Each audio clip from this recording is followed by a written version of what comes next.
போட்டுச்சு. எங்க வீட்டு பக்கத்துல ஒரு நாய் 10 குட்டி போட்டுதுங்க.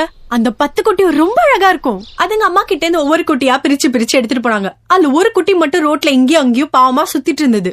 அதுதான் வண்டியில அடிபட்டுற போதே நானும் எங்க தாத்தா ஓடி போய் தூக்கணும். தூக்கும் போது எங்க தாத்தா கிட்ட கேட்டேன், ஏன் தாத்தா எல்லா குட்டியும் எடுத்துட்டு போனவங்க இந்த ஒரு குட்டியை மட்டும் விட்டுட்டு போயிட்டாங்களேன்னு. அதுக்கு என் தாத்தா சொன்னாரு, எடுத்துட்டு போனதுல ஆம்பளை குட்டிமா, இது பொம்பளை குட்டி அதான்னாரு. நான் கேட்டேன், எல்லா குட்டியும் பெத்து போடுறது ஒரு பொம்பளை குட்டி தானே தாத்தா அப்படின்னு. அதுக்கும் அவர் சொன்னாரு, ஆம்பளை குட்டி எல்லாம் வீட்டை பாத்துக்குமா, பொம்பளை குட்டி தெருவுல சுத்துனாரு.